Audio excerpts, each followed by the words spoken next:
Si tu es parent, écoute bien ce message, parce que sans le vouloir, tu es peut-être en train de faire une erreur qui peut marquer ton enfant pour toute sa vie. Pas avec la violence, pas avec de mauvaises intentions, mais avec de petits comportements que tu répètes tous les jours sans même t'en rendre compte. Ton enfant ne fait pas ce que tu dis, il fait ce que tu fais. Tu peux lui dire de prier, mais s'il ne te voit jamais prier, il comprendra que ce n'est pas si important. Tu peux lui parler de respect, mais s'il te voit crier, t'énerver ou manquer de patience, c'est ça qu'il va apprendre. Et ça, c'est une réalité difficile à accepter. Beaucoup de parents pensent bien faire. Ils expliquent, ils corrigent, ils rappellent.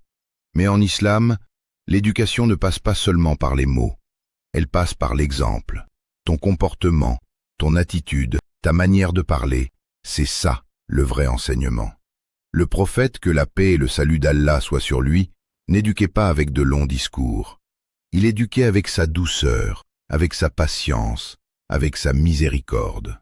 Et c'est exactement ça que les enfants retiennent. Maintenant, imagine un instant.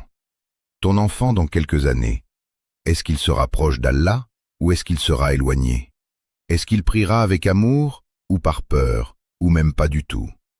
Est-ce qu'il viendra te parler ou est-ce qu'il gardera tout à l'intérieur? Tout commence aujourd'hui. Dans ta façon de lui parler, dans ta façon de réagir, dans ton comportement au quotidien. Il y a des erreurs que beaucoup de parents font. Crier au lieu d'expliquer. Punir au lieu de comprendre. Être dur là où il faudrait être juste et patient. Parler d'Allah, mais ne pas montrer la beauté de la religion.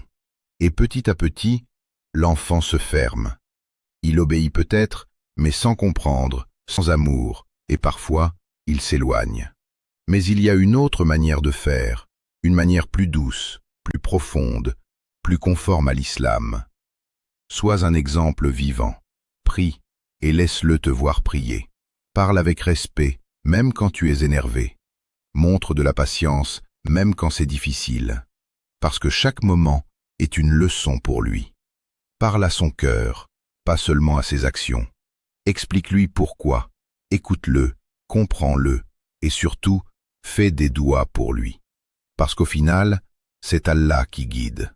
Peut-être que ton enfant n'a pas besoin de plus de règles, mais de plus d'amour.